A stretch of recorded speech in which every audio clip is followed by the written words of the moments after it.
bonjour, hello. How is everybody doing today? Good morning, good afternoon, good night. Whatever time of the day you are listening to this, thank you for making the KSO, Kai's Sports Opinion, a part of your day. Episode number 1 here. I want to do a sports podcast. If you don't know, you can't tell behind me, and you haven't seen any of our other podcasts. My name is Kyler Durham. I'm a member of iFilm Cinema's production. We do a podcast called the Not Your Normal Podcast, come out every Tuesday and Friday, and we do a conspiracy podcast called the Academy of Conspiracy. That one comes out every Wednesday, and we have seasons on that. Right now, we're taking a break from the AOC for a month. It'll be back season 4. If you haven't listened to the NYNP, Not Your Normal Podcast, or the AOC, go check those out. Apple Podcasts, Spotify, SoundCloud, or wherever you get your podcasts. If you haven't checked out iFilm Cinema, iFilm Cinema's productions, iFilmCinemas.com. We also have a gaming channel, iFilm Cinemas Gaming on YouTube. Go check all those things out. But this is the first episode of Kai's Sports Opinions, KSO. And I'm really excited. I've wanted to do a sports podcast for a long time. I'm a huge sports fan. I love all sports, football, basketball, baseball, soccer, even dabble in some hockey every now and then. Love the UFC, boxing. If it's a sport, if it's grown men destroying each other in a competitive way, I love it, I love it, I love it. And I want to make this kind of a relaxed podcast. You listen to in the car driving to work, or you're doing something, you're just hanging out by the pool or something during the summer, you can listen to this podcast and get my opinion on sports. And I'm very strongly opinionated, and I listen to my fair share of sports podcasts. I listen to the Strong Sports Opinions podcast, or the Strong Opinions Sports podcast with Matt Shermer. He's very good. I listen to The Herd with Colin Cowherd. I listen to First Things First. Listen to Golick and Gringo. I listen to a lot of sports. Love sports, bleed sports, live sports. That's my, like I said, if it's got a ball and it's got people competing at a high level, I love it. So I'm based in Sherman. If you don't listen to the other podcasts, you don't know that. I'm based in Sherman, Texas. I've got my Dallas Mavericks, Luka Doncic jersey, Texas Ranger Cup, got some Apple Crown, my favorite, and I got a Kansas City hat on. I actually went to Kauffman Stadium back in, I can't remember what year it was, when they won the World Series. Opening day, the next year I went opening day and saw the banner and stuff, because I'm a Texas Ranger fan. We don't get to see those things. But thank you for making this part of your day. That's my intro. Never going to do a long intro like that ever again. So make sure we're all good over here. Yeah, let's get this rolling.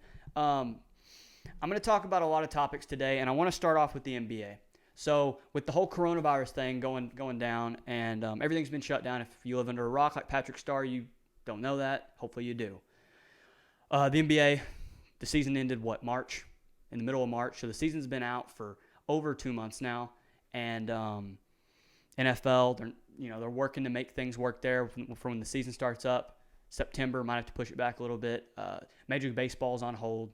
So I want to cover some of that today, but first I want to start with the NBA.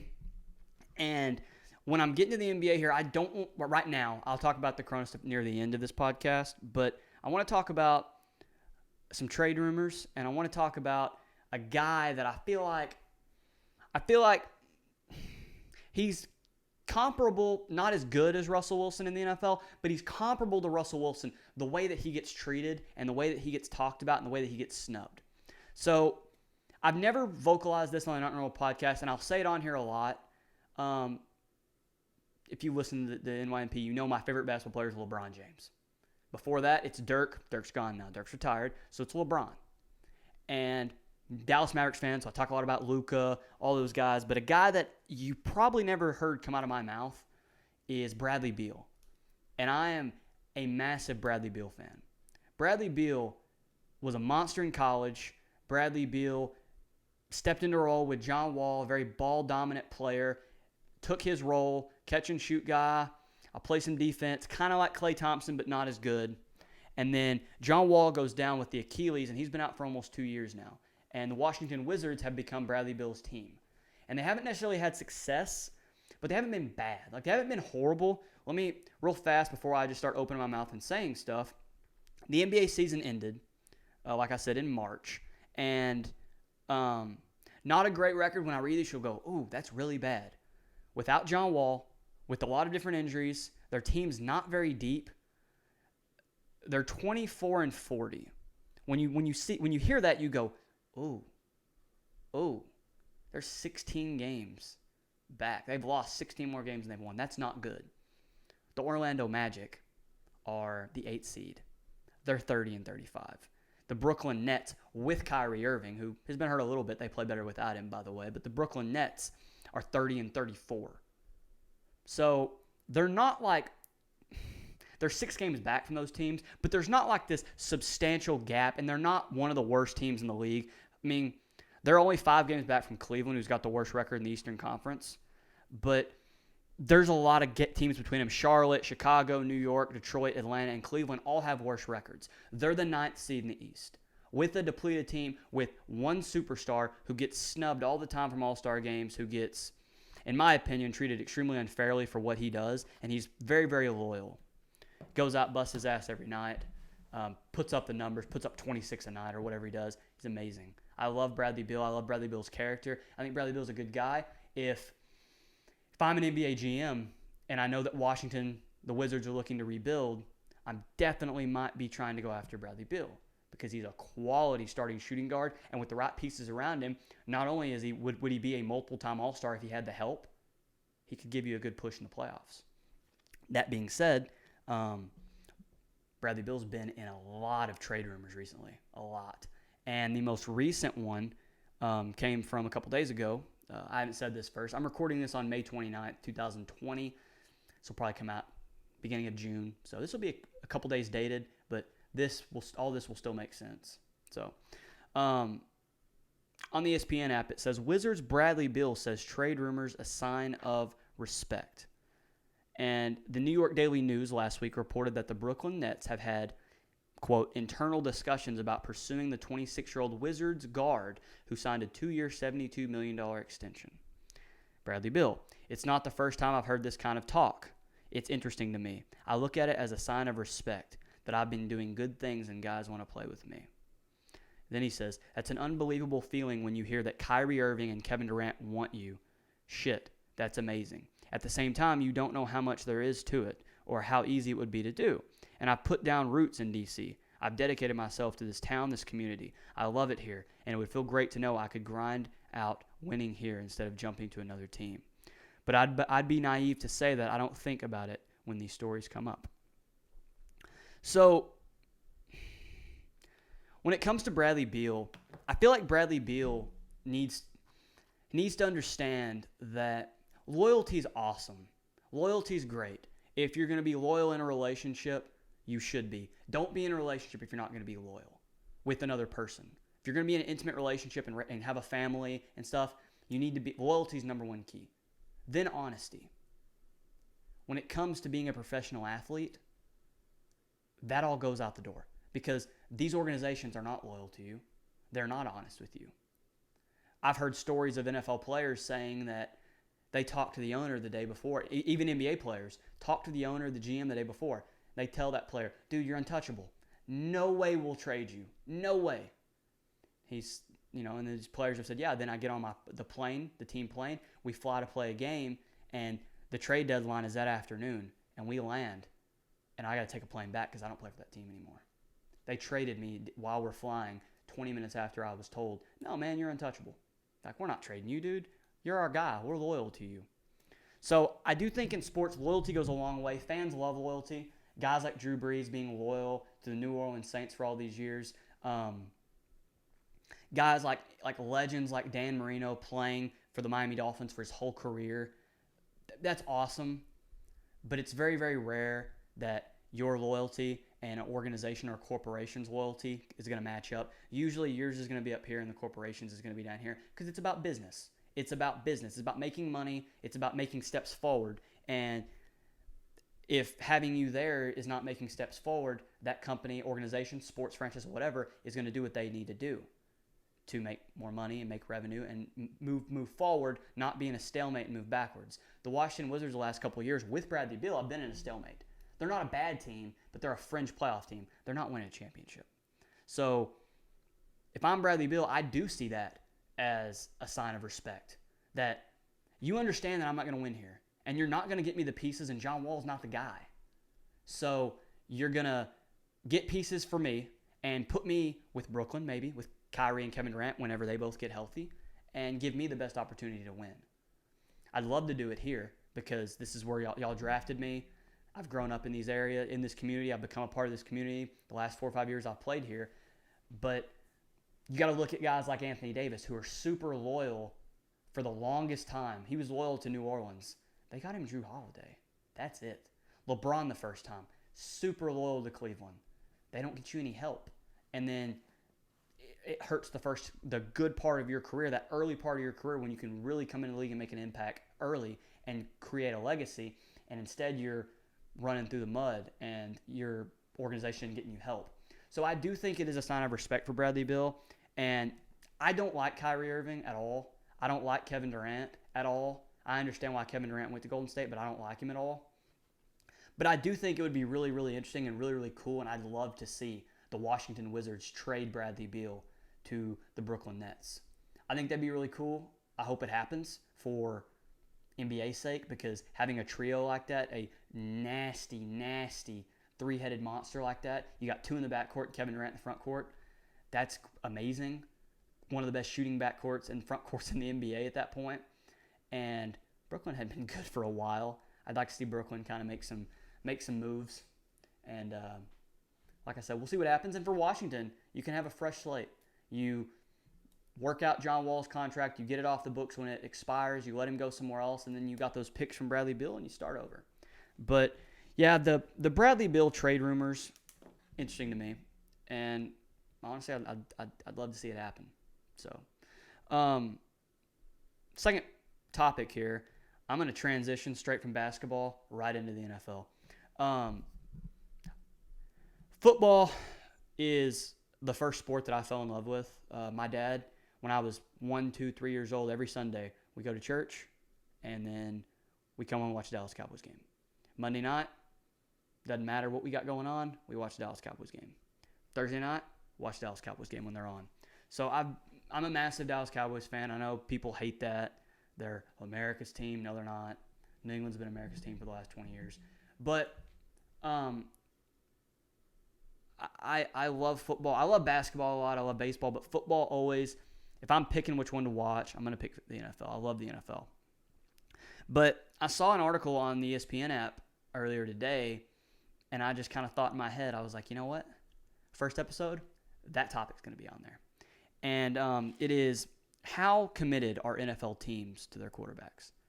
So how committed is every single team in the NFL, all 32 teams, how committed are they to their starting quarterback as of right now? And so we're going to go through here, and I'm just going to read what the ESPN app says, and then I'm going to give my opinion on all 32 teams. And I'm going to try and whip through this real fast, okay? So they got the Los Angeles Rams. Their starting quarterback is Jared Goff. He's signed through the year 2024. They have him as a locked-in veteran. I agree with that. Jared Goff's their quarterback. No ifs, ands, or buts.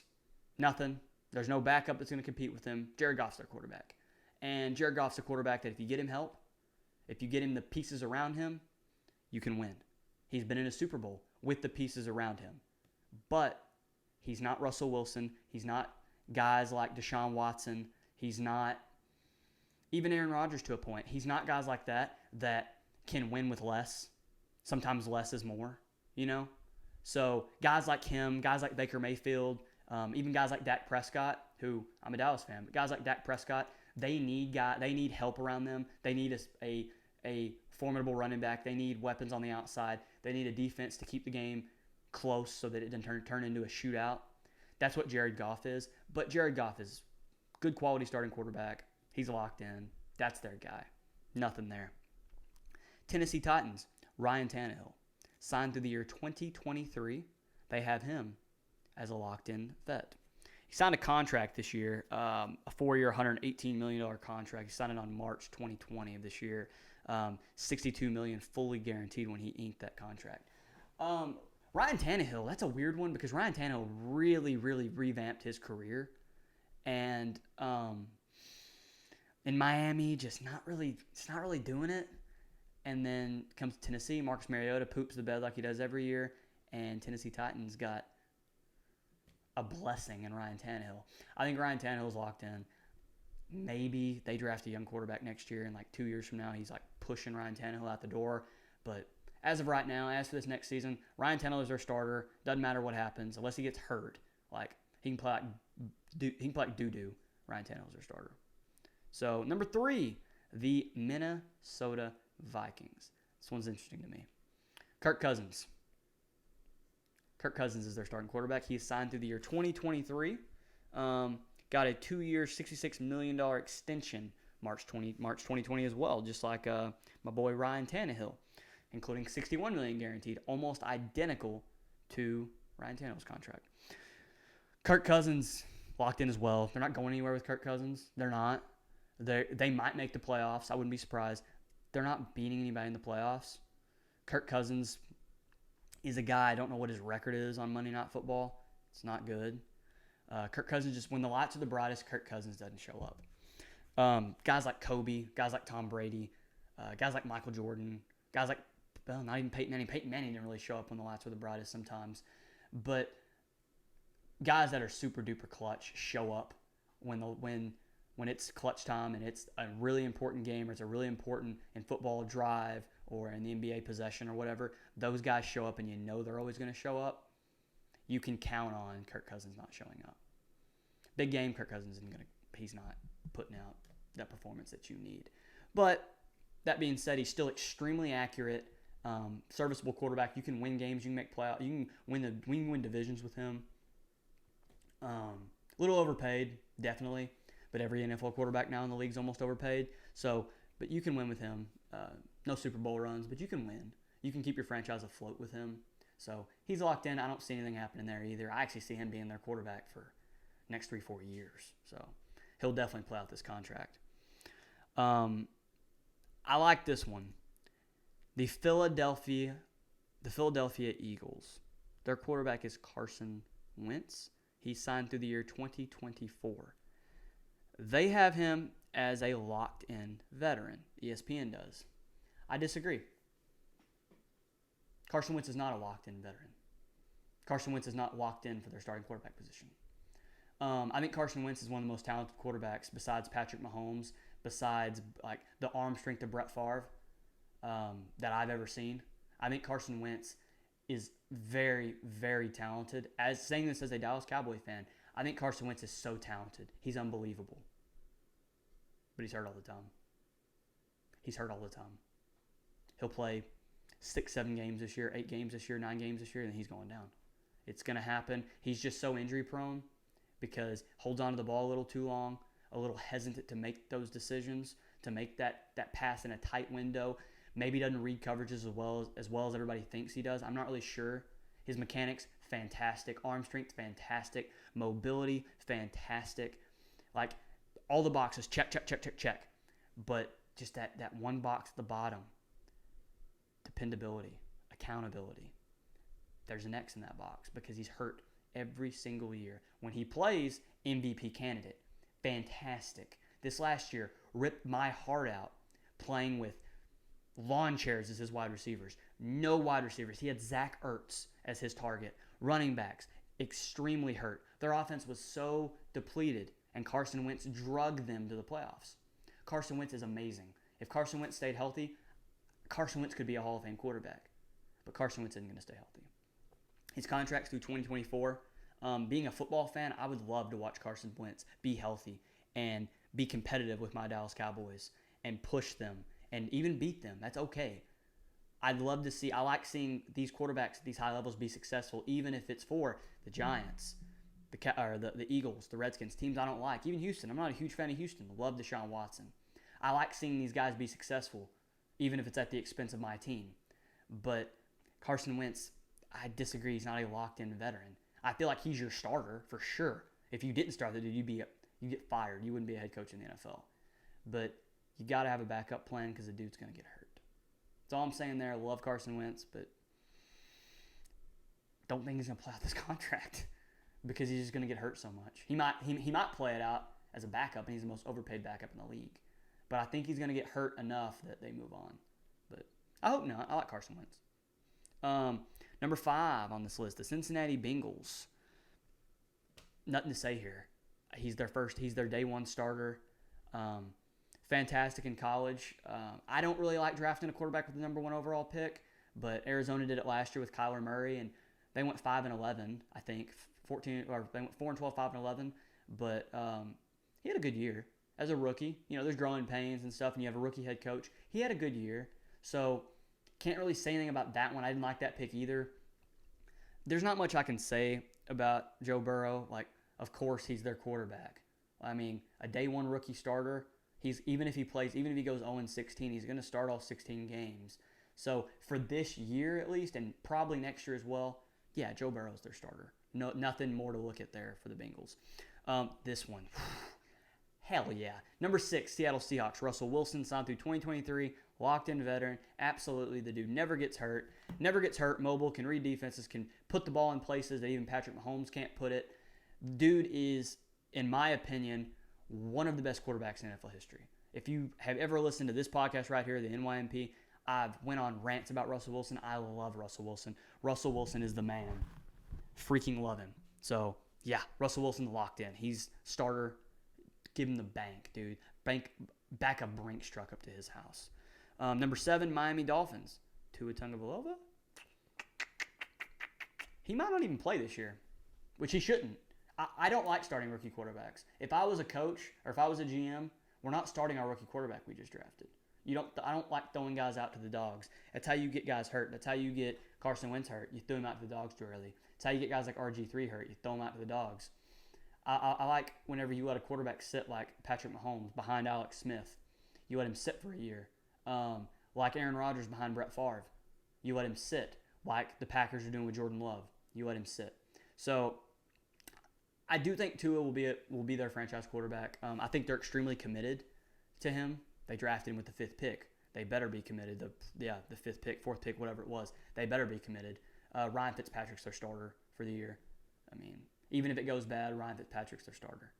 But they are committed to him. Justin Herbert, the Los Angeles Chargers.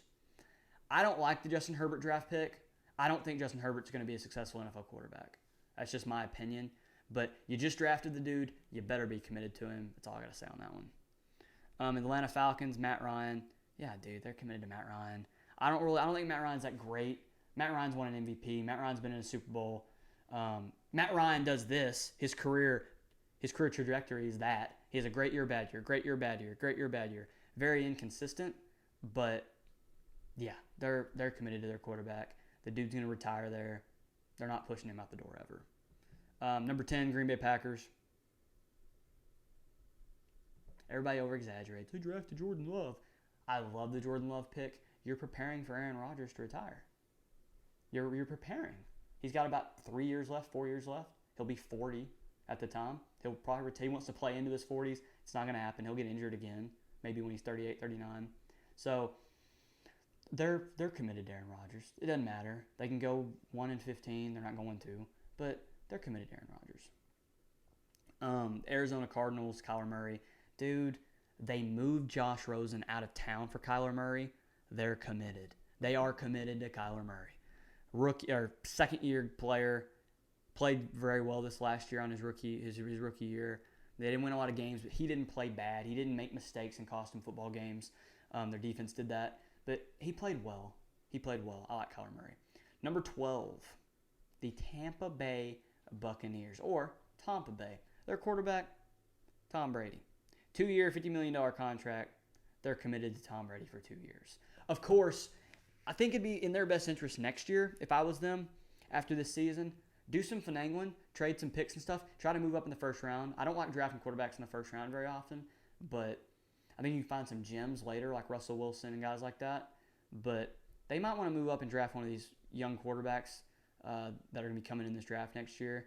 Maybe do some finagling and move up and get Trevor Lawrence. Not going to happen, but no, they're committed to Tom Brady for 2 years. When that contract runs out, he retires, they move on. But for right now, yeah, of course they're committed to Tom Brady.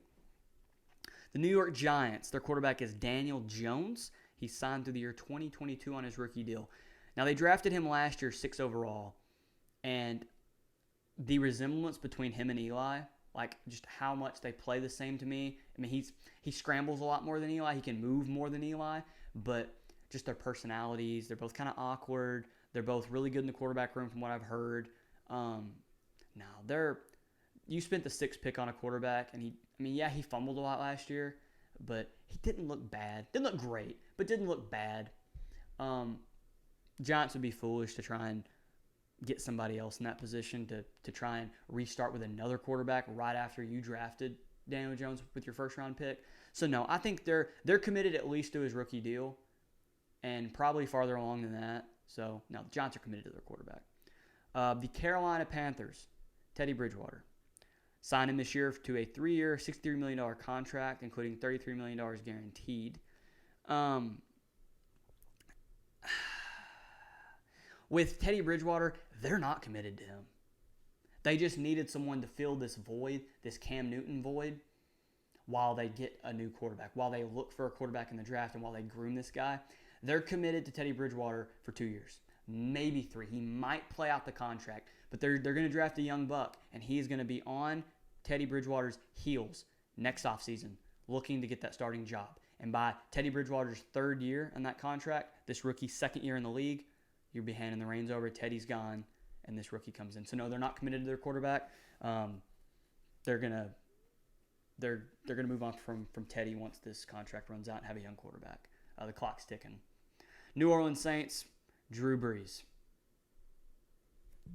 1 year, 2-year commitment, just like Tom Brady. He's going to retire 1 or 2 years. They're committed for that time period. They're committed for 2 years. Year and a half, 2 years. That's when they're committed, and they're going to be ready to move on. And he's had a great career for the Saints. I love Drew Brees. One of the best quarterbacks of all time. Not even a question. One of the best quarterbacks of all time.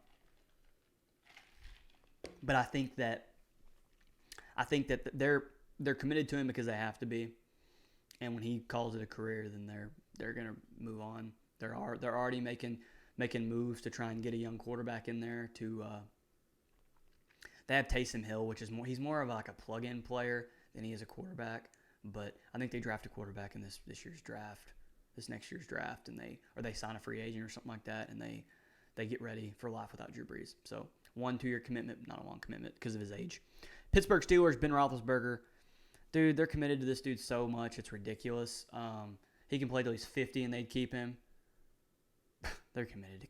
I wouldn't be committed to Ben Roethlisberger because of character problems. They're committed. The Cleveland Browns, Baker Mayfield. He's had 2 coaches or whatever, 3 coaches since he's been in the league. Maybe it's not the coaches, maybe it's the quarterback. But if you're gonna fire the coaches and stuff and keep the quarterback, you're committed to the quarterback. Browns are committed to Baker Mayfield. I'm trying to get through this because it's taking a little longer than I expected it to. New York Jets, Sam Darnold. Yes, they're committed. Big time committed. Washington Redskins, Dwayne Haskins. I think Ron Rivera is going to move on from Dwayne Haskins. I think when he has a bad year this year, if he has a bad year, they're going to draft a dude or they're going to sign whoever they need to sign in the offseason in Washington to fill that quarterback spot. But no, Dwayne Haskins, they're not committed to Dwayne Haskins because it wasn't Ron Rivera's pick. If it was Ron Rivera's quarterback that he drafted, yeah, he'd be committed. It's kind of like with the Alex Smith thing in San Francisco. John Harbaugh didn't draft Alex Smith. He drafted Colin Kaepernick. So when Alex Smith went down, he's going to go with the guy that he drafted. So Ron Rivera will draft a quarterback, and when Dwayne Haskins goes down or when Dwayne Haskins is playing so poorly, then he'll go with his guy and never look back with the guy that he drafted. That's what I think happens in Washington. So I give Dwayne Haskins a year, maybe 2, then they move on. So no, not committed. Buffalo Bills, Josh Allen. Yes, Josh Allen's a great talent. I like Josh Allen. I think Josh Allen can have success in Buffalo, and now that Tom Brady is not in New England's still going to be good. People that are dogging them, saying they're going to win 5 games. No, dude. They'll be flirting around 8-8, 9-7. You can win that division with that record. But I think the division's wide open now. I think the Bills, the Jets, and the Dolphins could make runs. But if I had to pick one of those teams to win the division, I'd take the Bills. And if the Bills win the division, they're going to ink him for an extension this next offseason. They're committed to Josh Allen. Kansas City Chiefs, Patrick Mahomes. Yeah. Going to be signed this next offseason. He'll receive the biggest contract in NFL history for a quarterback. The cap's going to keep going up. They are committed.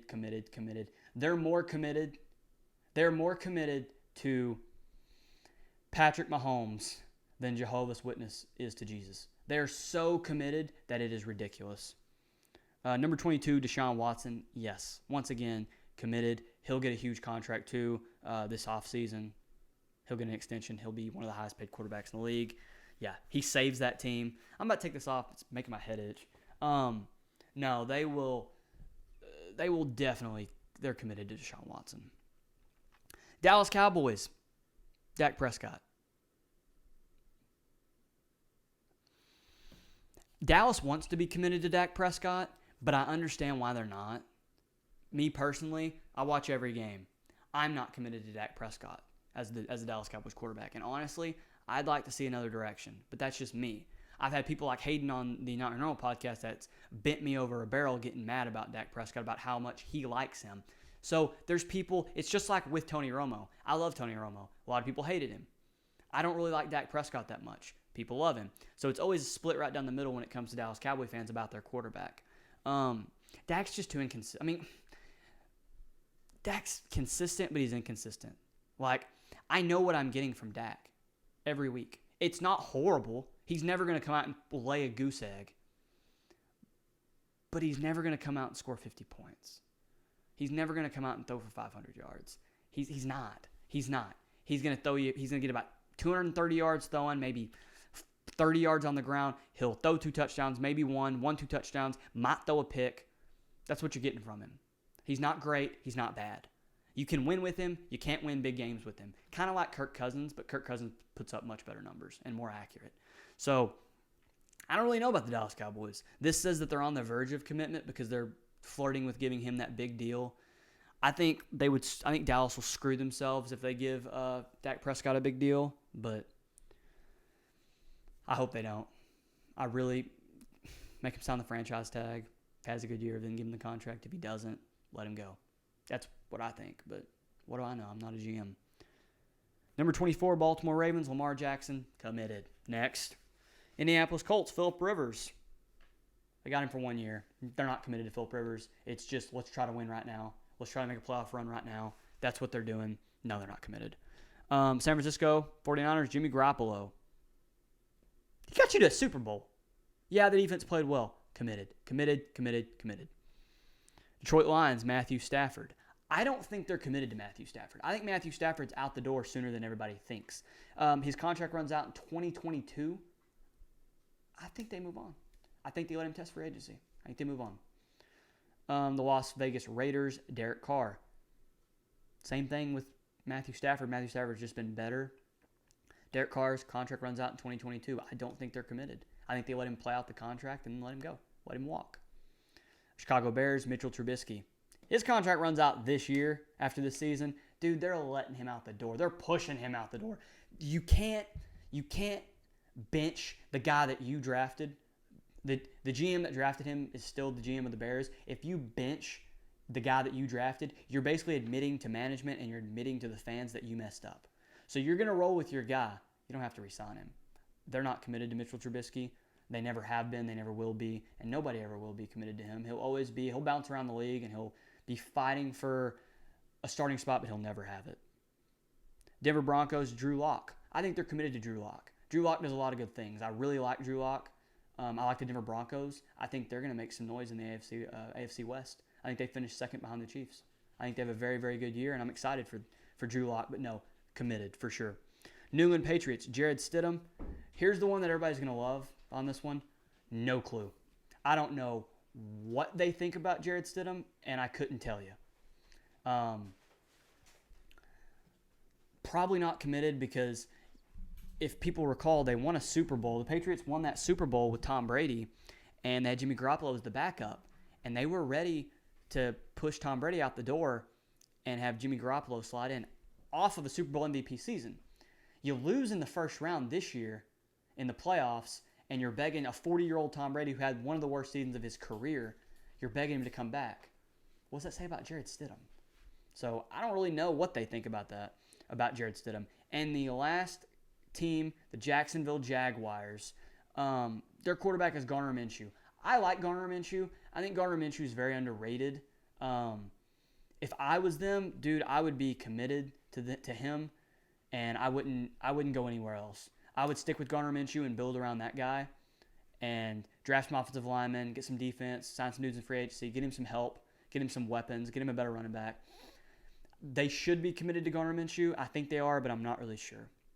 So there was 20 minutes of me talking about NFL quarterbacks, now committed they are. I don't really know. We're going to stay with the NFL. I talked about this. I don't remember what number they were. Being a Dallas Cowboy fan, Dak Prescott's contract has been a big source of topic in this area, and it's all over sports media. Everybody's talking about it. It came out that he wants a 4-year deal, and he wants to make like $36 million a year, which as the cap goes up, I guess. But the news that came out was that if Dallas gave him a 5th-year option, he wanted it to be worth $45 million. Besides Elon Musk and Jeff Bezos and Steve Jobs and Bill Gates and not even politicians, like the greatest doctors in the world, there's nobody that I think is worth $45 million in one calendar year. That's ridiculous. If you told me they were going to sign Patrick Mahomes to $45 million, I'd be like, on a 5th-year option, I'd be like, oh, it's pretty expensive. And yes, the cap always goes up. The cap's just going to keep going up. The maximum amount of money you can pay a player is the cap. Or not the cap, that's how much you can pay for a team. But the maximum amount you can pay a player, that's always going to go up. It does in the NBA. It has in the NFL. So I don't know how much a quarterback's going to be, how much the cap is going to go up between now and 5 years. It could be normal to pay a quarterback $40 million in 5 years from now. I don't know. Dak Prescott, though, Hayden and I on the Not Real podcast, like I've already said, we've argued about that a lot. And I said, he's worth about $25 million. That's about what he's worth. And I told Hayden on that podcast, him and Phillip Rivers is old. They're not that far apart. Him and Teddy Bridgewater. I think Teddy Bridgewater's better than Dak Prescott. They both signed for $25 million. Dak wants 10 more than them. And, I mean, he'd lose to both of them. He would lose to both of them. If you're just going quarterback versus quarterback, I'm taking Teddy Bridgewater and I'm taking Phillip Rivers, even at his age, in one game. Absolutely. So, but I understand though from Dak's side. I'm going to look at it from Dak's side for a minute. Then I'm going to look at it from the Dallas Cowboys side. So Dak Prescott has been on his rookie deal. He's won the division twice. Maybe 3 times. I'm not really sure. I can't remember that far back. But he's won the division multiple times. He had a very, very good rookie campaign, and he came out this year firing on all cylinders, granted, against bad teams, but he came out very, very well. And he was even in the MVP race the first 5 weeks in the year of the season. You could make an argument that Dak Prescott could win the MVP, and then it all went to hell. But he was doing all that on a rookie contract, a 4th-round rookie contract as well. During Dak Prescott's first 4 years in the NFL, he's made $2.7 million. He makes a little under $700,000 a year. For you and me, that's awesome. For an NFL quarterback, no. No, that's horrible. That's awful. So, and he's the Dallas Cowboys quarterback. Like, it's the most appealing quarterback job in all the NFL. As much as, you might disagree with that, it is. It's, kids want to be the Dallas Cowboys quarterback. That's what they want to be. Because I don't think it is, but it's America's team. It's not America's team, but it's the branded America's team. So he's on that rookie contract, got paid like crap. So now it's time for him to make his money. And, if you work in an office, you can do your job for 50 years. If you make $700,000 a year, that is amazing. You can make that money for 40 years if you wanted to work in an office. Dak Prescott's, if he's lucky, got 10 years. He's got 10 years to make his money. And if he never wants to work again, if he never wants to have another job, then he has to ink a big contract. And your second contract is where you make your money. If you're an NFL running back, your second contract is the only place you make your money.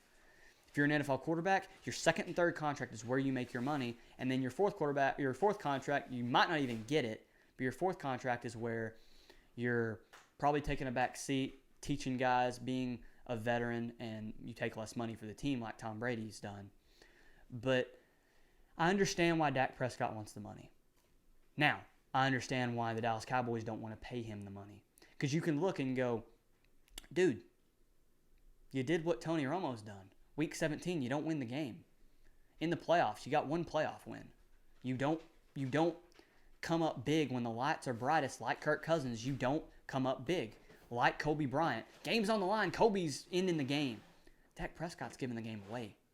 I can't recall, since I've watched Dak Prescott as our starting quarterback, I can't recall him in a big moment, in a big game, capitalizing. It was the one playoff game against I don't remember who it was against because it's so minuscule. It doesn't matter. It's one playoff win. Russell Wilson wins 2 playoff games every single season. Patrick Mahomes has won more playoff games and one playoff run than the last 2 starting Dallas Cowboys quarterback over an amount of time has in the last 20 years. Patrick Mahomes wins more playoff games than Tony Romo and Dak Prescott combined in one season. So why aren't we paying him like he's Patrick Mahomes, like he's Deshaun Watson, like he's Aaron Rodgers, like he's Russell Wilson, like he's Carson Wentz? He's not. And the Dallas Cowboys don't need to pay him like he is. You need to pay him like what he is. He's like Teddy Bridgewater. He's like in the ballpark, obviously much younger, got more career left. But he's in the talent pool of Phillip Rivers right now, who's getting old. I mean, he's probably, in my opinion, if they paid him between $22 and $29 million, I wouldn't be upset. But if they structured it where he made more money, so on that 4th year he made his $35 million like he said, and as the cap went up, I'm cool with that. $35 million every single year, we're not going to be able to re-sign Amari Cooper. Dallas will not be able to re-sign Amari Cooper if you do that. They won't be able to sign offensive linemen to help protect him. They won't be able to help him on the defensive side of the ball and get him more weapons. So, Dak, you can take your money. I don't blame you. If you get that big contract, kudos to you. I want guys to get paid because you're playing a dangerous game and your career could just one day end. Like Michael Irvin. You get hit in Philly and you lay out on the field paralyzed and that's it. And you can't ever play again. That could happen any day. So make your money when you can. If you want to be seen as a legendary quarterback like Tom Brady and you think you're going to play a long time and you're betting on yourself to play a long time, you need to take that pay cut so that your team can get you weapons around you. Because Tom Brady's made more money outside of football than he's ever made inside. I'll go to basketball. LeBron James. LeBron James makes so much more money every single year off the court than he does on it. And the reason he's able to make money off the court and Tom Brady's able to make more money off the field than they make on it is because they've taken pay cuts, got help around them, and won. Because winning makes you money. You can make $35 million a year, Dak. That's cool. But that's the only big contract you're getting, which is great. I'd take $130 million. I'd take $145 million or whatever it is. I'd take $140 million for over 4 years. Hell yeah, I'd take that. But if that's the only money, if you tell me, hey, we can give you $25 a year, and then once you retire, you're going to have advertisements. Dude, you'll make $200, $300 million extra once you retire, or even while you're playing, but you'll take $50 million less. It'll go from $140 to $90 million right now, but you'll make $300 more million, $400 more million. Dude, absolutely. And you're the Dallas Cowboy quarterback. The marketing is there. So, Dak, I disagree. I think if he signs that big contract and Dallas gives it to him, you're crippling the team, and it's going to be hard to watch. But I would understand why he wants his money. But that's just me. Where we at on time here? Let me look real quick. We're at 45 minutes. I'll give about 15 more minutes here. And I've got basketball and baseball here. So I just have the topic, will the NBA and will Major League Baseball start back up? And when do I think, when will they start back up, do I think? Yes. Yeah, we're not going without NBA. We're not going without basketball. We're not going without baseball. Give it July. This will be a short topic. Give it July. I think middle of July, where both sports are rolling. I think the NBA finishes up in August before the NFL starts. I think they kind of condense their playoffs. They'll do something. They'll structure some way. And they're wanting to play at Disney World in Orlando. And I think that's a good idea. Have all the players in one location. Don't let them leave. You finish out I think you finish out the season, but you finish out the season, then you do a condensed playoffs. Maybe the first 2 rounds are a best of 5 instead of a best of 7. So you only have to win 3 games instead of 4. I think the NBA comes back. I think as late as mid-July. I think possibly late June. That's what I think, but I could be completely wrong. Baseball's coming back too. I don't see how you can not have baseball. It's America's pastime. Obviously, I think you just cut the scheduling in half. I think you go from 162 games to 81 games, or maybe go to 100 games, and you play the season out normal, and maybe you just have a lot more back-to-backs and a lot more doubleheaders, and you don't let people in the stadiums because the owners aren't taking any risk. The owners are going to lose money regardless. So the players are the ones taking the risk. So if you want to make money as an owner, have the season start. Play the season, do 100 games or 81 games or whatever, get to September, and then go to your playoff and play the playoffs, get to the World Series. We don't need 162 games to know that the New York Yankees spent the most money. We don't need 162 games to know that the Dodgers are really, really good, or that the Red Sox are really good then really bad, then really good then really bad, like the Atlanta Falcons, like Matt Ryan, like the Boston Red Sox are the Matt Ryan of Major League Baseball. They're really good, really bad, really good, really bad. We don't need 162 games to figure that out. We know the Yankees spent more money than everybody else. We know the Dodgers are a damn good baseball team. And we know Mike Trout's by himself trying to drag a team and they never make the playoffs. We don't need 162 games. Play 81 games. Play 100 games. Get the season started. I think they come back. Both of them at the latest, late July. I think probably late June is when we get our sports back. That's just my little opinion there about when everything starts back up. I could be wrong and we could just miss both seasons. I hope not, but who knows? Who the hell knows? Also with baseball, they're talking about not paying players their full salaries, which they did a thing where it's kind of like players that make lesser amounts of money, they'll receive almost all their contracts, where guys that make like $20, $30 million, they're only going to receive a certain percentage. That's not going to happen. It's not. I mean, the players take all the risk. I already said that. I do agree with that though, that if you're not playing for whatever reason, even a pandemic, if you're not playing out every single game, if you're not playing every game, you shouldn't get paid like you're playing every game. That'd be like if I get sick, if I get the coronavirus and I don't go to work for a month, I don't get paid. I wasn't at work. I don't get paid. Baseball players aren't at work. I know it sucks because that's their job. Like, that's the only thing that they do. But if you're a player that's a veteran that's made a lot of money, you're fine. If you're a young player, yeah, it kind of sucks. You go ahead and pay those guys anyway. That's the exception. You pay the young guys that haven't made any money in their career so that they're okay. But should players receive their whole salaries? No, because you're not doing your job. I understand that there's a pandemic that keeps you from doing it. My job at Red Lobster, we were shut down 2 months. You think I got any money? No, I had to go find another job. I didn't file unemployment. I went and found another job and worked there until Red Lobster opened back up. They didn't pay me. So I think it should be the same way in everything. I do think the young players, like I said, the young players that don't have any money, yeah, take care of them. Dude, Mike Trout, Cody Bellinger, those guys are fine. Chris Bryant, dude, those dudes are fine. You don't need to pay those guys. They're okay. I'm trying to think of that pitcher. Gareth Cole, the dude signed a $300 million contract. He's fine. You don't need to give him money. He's fine. Pay the guys that just came out of the minor leagues that are making their first shot in the big leagues, making their first big money. Pay those guys. And if you have the season, then you pay everybody. You pay them at a percentage. We played 70% of the season. You receive 70% of your contract. Seems fair to me. But I want players to get paid as well. So I'd love to see everybody get paid. But I don't think it's going to happen. So should all the players Should all the players get paid? Morally, yes, they should. It's their job. They don't have other jobs. They don't have things. Some of them have businesses they can fall back on. Most of them don't. And most of the young players don't have any income at all besides that. And they've never gotten paid. So yeah, the owners are multi-billionaires.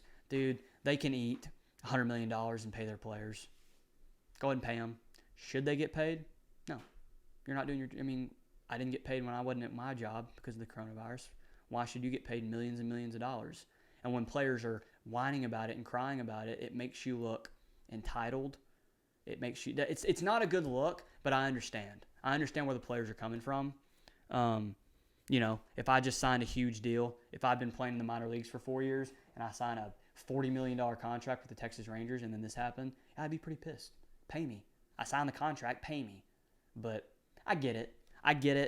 I hope the players, all that being said, I hope baseball players get paid. I hope they just pay them out their contracts. Even Gareth Cole, give him the money he's supposed to make this year, which is ridiculous. It's like $35-40 million, but give it to him. It's a contract that you offered him and that he signed. You need to pay the guy. Let me get to my last topic here. We're at the 50-minute mark. This will be a good contract to end on, or good contract. This will be a good topic to end on real fast. It's something that I think about all the time. When it comes to sports, when it comes to even real life, I think character is the most important thing. I think a person's morals and a person's values is the most important thing. I don't care how good you are at something. If you aren't a good person, I don't want you.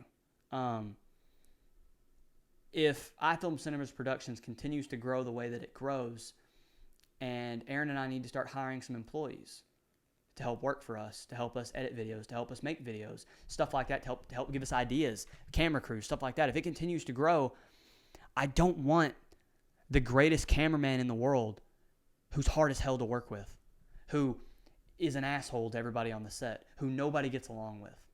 I don't want that. I want the dude that's not as good as him, but everybody loves.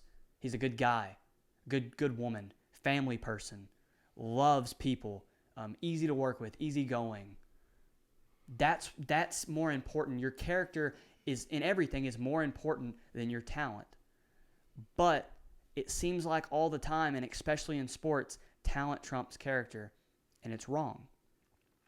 And I like to see that Roger Goodell, I'm using the NFL mainly because there's a lot of guys in the NFL. I like to see that sometimes Roger Goodell, even though he gets crapped on a lot, he's kind of taking a stance on this, and I hope that he gets even harder on it. So all three of these guys have been Dallas Cowboys, which that's not good. But Greg Hardy, if you know anything about Greg Hardy, he's now in the UFC. He's dirty in the UFC. He's been disqualified for fights because he's dirty. In a sport where you punch a dude in the face and literally try to kill them, he's too dirty. Had domestic violence problems. Is a douchebag in the locker room, outside the locker room. And Roger Goodell tried to do everything that he could to reinstate him and to give him a chance. And he comes to Dallas and plays out his contract, and he's done because nobody wants to put up with that. He's very talented, but his character's garbage. He has, if you've ever heard the phone call of him talking to the woman that he pulled guns on and beat half to death and stuff, it's pretty tough. But there's no place in sports, in the world, for people like that. So then you got Randy Gregory for the Dallas Cowboys. Just weed. I don't care about marijuana. I really don't care. But if you're going to work somewhere, if you're going to work for a corporation, if you're going to work for, any business, if you're going to work at McDonald's and they drug test you, their core values are not centered around marijuana. They don't want their employees smoking marijuana for their own reasons. Maybe they've had situations at work while people were high, that people don't perform well when they're high at their job, and they don't want any part of that. So that any corporation can make that call. We're going to drug test. I think everyone should drug test. Like I said, I don't find weed to be a big deal, but I think everybody should drug test. So when Randy Gregory fails a bunch of drug tests for weed and can't, as Stephen A. Smith says, stay off the weed, he can't stay off the weed, it makes sense. Like, he's super talented. The dude is nasty. The dude played, I think he played this last year, and he had a sack like in his first game. Like second or third plays on the field. Whenever it was, last time he played, had a sack. then get suspended again for marijuana. If you smoking weed, if you're going to violate a league's substance abuse policy or a company's substance abuse policy, if you're going to violate that, then maybe morally you're not in the right spot. Maybe you don't care about your job, your teammates. You don't care about that stuff. And your character is not where it needs to be. Then I've got Antonio Brown. I like this one a lot. It shows me that there are good people. There are powerful people that are still good. Pittsburgh Steelers acts like an asshat. Gone. Oakland Raiders, now Las Vegas Raiders, acts like an asshat. Gone. New England, there for a week. Gone. Now nobody wants anything to do with him. Tom Brady tries to get him to come to Tampa Bay. Bruce Arians goes, no, we're good. Other teams have looked at him. No, we're good. Seattle's talked about him. No, we're good. I love that for the longest time, it doesn't matter what you did. Guys like Albert Hainsworth, guys like Ndamukong Suh, who's still in the league, could do whatever they wanted. But talent trumps character. If you're talented, it doesn't matter what you do off the field, off the court. It doesn't matter what you do. It doesn't matter. John Jones, UFC, for the longest time, it didn't matter what he did outside of the octagon. Whatever he wanted to do was cool because he was nasty. Now, he can't even get a fight. I love it. I love it because he's a scumbag. I love that the transition in about the last 3 or 4 years has flipped from talent trumps character to now character trumps talent. If you're not a good person, if you don't have good moral values, just like in any other business, if you're an asshole at your job at your factory and you're a bad person and you go home and hit your wife and you drink and you act like an idiot, the corporation is going to fire you. Your business is going to fire you. They're not going to have anything to do with you. I love that professional leagues are starting to do that too. If you're a piece of trash and you're garbage, we're not giving you money. You're done. You're done. We have your talent's not going to trump your character anymore. And I used to say all the time that talent trumps character. It doesn't matter. It doesn't matter what you do. It doesn't matter what you say. It doesn't matter how you act. It doesn't matter how you conduct yourself. If you're talented at something, people will hire you. People will take chances on you, and you will have work. That's changed now, and I love it. I love it. Doesn't matter how great you are at something. If you're a bad person, people don't want to have anything to do with you. Thanks for listening to the first episode of the KSO, Kai's Sports Opinions. Kind of lingered on about NFL quarterbacks for a while. I'm going to work, as this podcast progresses, I'm going to work on condensing my topics and keeping them to about 10 minutes apiece. That way I can run through about 6-7 topics instead of 4 or 5. I can get you 1 or 2 more topics and have them more thoroughly thought out instead of just rattling, instead of just talking. But if you're not a member of our Patreons, iFilm Cinema has a Patreon. If you go to patreon.com/NYNP, you can donate. We have 3 tiers. We have the average tier, which is $5. We have the spooky tier in honor of our other podcast, the Academy of Conspiracy. And we have a $7 tier, which is a normal tier. Don't be an average spooky person. Be normal.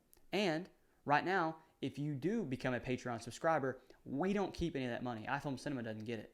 We are donating all of our revenue that we get off the Patreon to Feeding America to help with the coronavirus. So that's kind of cool. Sulphur Springs, Texas. Also, if you don't listen to the AOC, the Academy of Conspiracy, go check that podcast out. Apple Podcast, Spotify, SoundCloud. If you don't listen to Not Your Normal Podcast, go check that out too. Apple Podcast, Spotify, SoundCloud, or wherever you get your podcasts. Like I stated in the intro, we got a gaming channel, iFilm Cinema Gaming on YouTube. We got iFilm Cinema's production on YouTube. We put some videos up there. I think that's it. Real fast, I'm going to end every podcast like this. I know a lot of people, especially with the coronavirus being trapped inside, when you're forced to do stuff you don't want to do and you're forced to be in a spot you don't want to be, people already suffer with depression. And this is really amplifying people's depression, this whole ordeal that's going on. So if you're depressed or you know someone that's depressed, get help. Don't suffer in silence. I know people who are depressed. I know people who have taken their lives because of depression. Don't be another statistic. Don't be a statistic of suicide. Get help. Go to a family member. Go to a friend. And if you don't have anybody to reach out to, call the suicide hotline. and they can walk you through those steps and help you manage your depression. So that's all I want to say. If you're having those issues, get help. And I think that's it. Thanks for listening to the first episode of the KSO, and I'll see you next week. Later.